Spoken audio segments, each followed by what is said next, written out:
صباح الخير.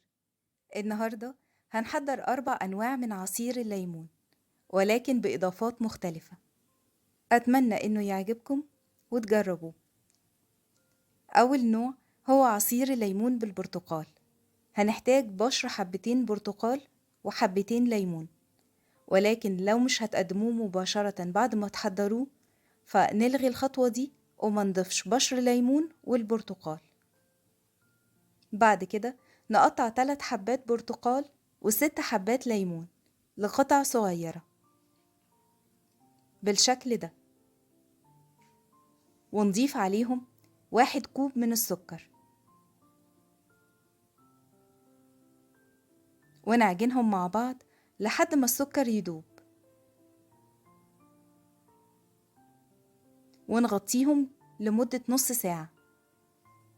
بعد نص ساعة نضيف عليهم 1 لتر من الماء البارد ونقلبهم ونصفيهم بمصفى.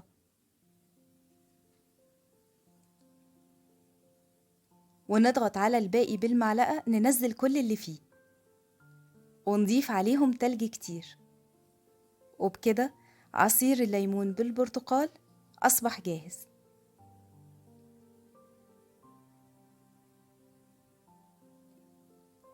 تاني نوع هو عصير الليمون بماء الزهر. نفس الخطوة، هنقطع 12 حبة ليمون لقطع صغيرة ونبشر حبتين ليمون مش أكتر، ونضيف عليهم 1 كوب من السكر ونعجنهم مع بعض ونغطيهم لمدة نص ساعة.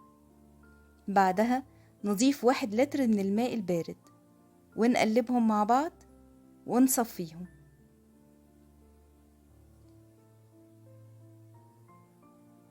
ونضيف بعدها 2 معلقة كبيرة من ماء الزهر، ونضيف تلج كتير. وبكده عصير الليمون بماء الزهر أصبح جاهز. تالت نوع هو عصير الليمون بالنعناع. هنبشر حبتين ليمون وعليهم 12 حبة من الليمون متقطعين، ونضيف عليهم 1 كوب من ورق النعناع نقطعه لقطع صغيرة جدا، ونضيف 1 كوب من السكر. ممكن بدل ما نعجنهم بالإيد نضغط عليهم بهراسة البطاطس بالشكل ده ونغطيهم نص ساعة. بعدها نضيف 1 لتر من الماء البارد ونصفيهم ونضيف تلج عليهم.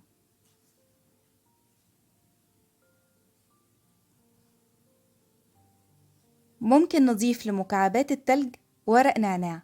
نغلي مية ونسيبها لما تبرد تماما علشان يكون شكل التلج بيور والنعناع واضح فيه.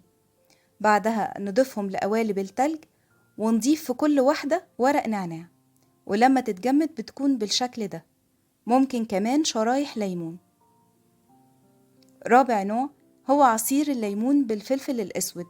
في بولة نضيف 1 لتر من المية وعليه 1 كوب سكر ونقلبهم كويس جدا لحد ما السكر يدوب.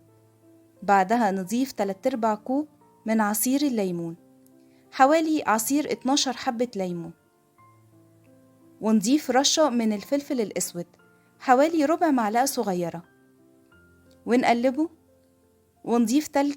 وبكده آخر نوع عصير الليمون بالفلفل الأسود أصبح جاهز. كمية السكر في كل نوع من عصير الليمون اختيارية. بشر الليمون في كل نوع كمان اختياري. ولو مش هتقدموا العصير بعد ما تنتهوا منه وهتحتفظوا بيه لأكتر من 2-3 ساعات فما تضيفوش بشر الليمون. بكده وصفتنا النهاردة خلصت.